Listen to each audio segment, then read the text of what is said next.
Newswatch at the heart of it with Kennedy Kimani.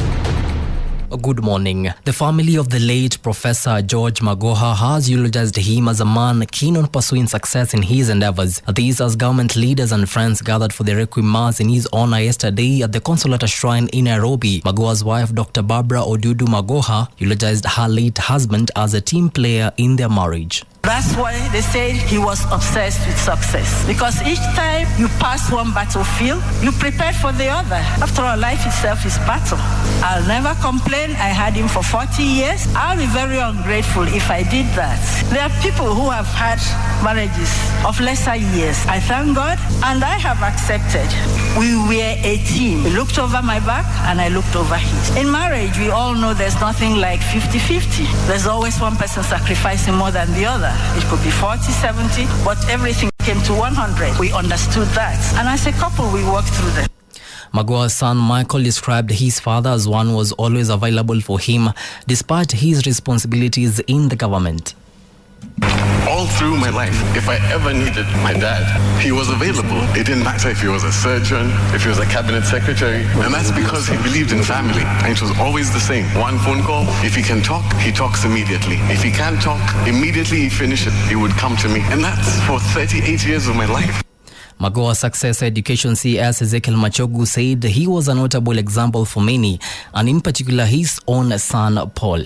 For the 3.5 years, each and every place that he went to, he was with that Machogu Jr. And of course, as a father, I had imparted the necessary Christian values to that young man. But I'm happy to inform you the ethics, work ethics that Magoha taught that young and many others are such that as a family, we really appreciate. Because of that young man, we became good family friends. And actually, in 2020, when he was CS Education, he came all the way to Kisii, and from there on, we remained as very good friends.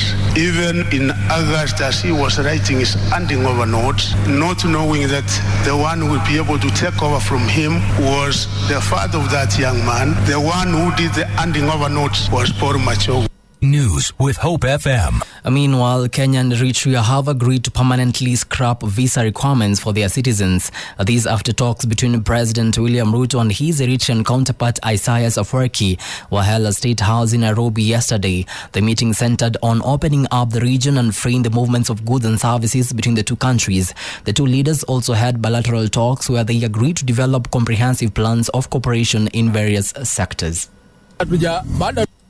I also look forward to continued and strengthened cooperation at the multilateral level and wish to thank President Afwerki for his gracious support of Kenya, including during our campaign for the United Nations Security Council seat. I have no doubt, Mr. President, that stronger cooperation will go a long way in driving the agenda of at the global as well as at the regional level, and to ensure that all dynamics beyond the continent continue to impact positively on the lives of our people. News with Hope FM.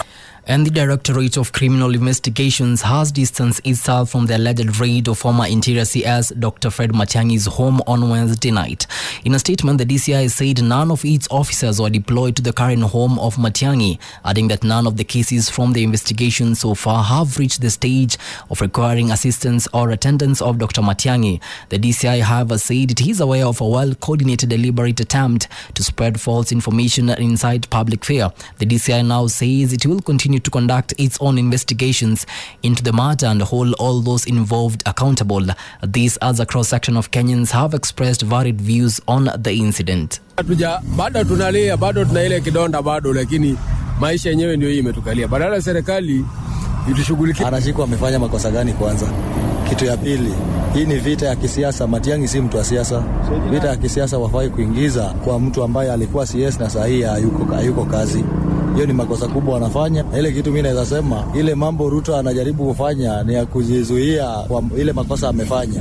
Manner in which the arresting was conducted was not fair because this is a public figure. He has been in the realm of doing security management and internal affairs of this country for so long. So this is not a person that could be going into the bushes. Tuambia mafuta kila kitu inashuka bei. Lakini sasa hivi wakianza kutuambia sio tu mara wampeleka polisi sijui kwa Matiang'i.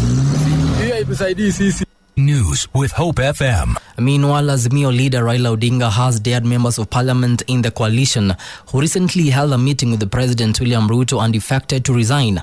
Addressing a meeting in Machakos County yesterday, Odinga said MPs do not need to be aligned to the government of the day in order to realize development projects for their constituents, as this was a right entrenched in the constitution for all elected members.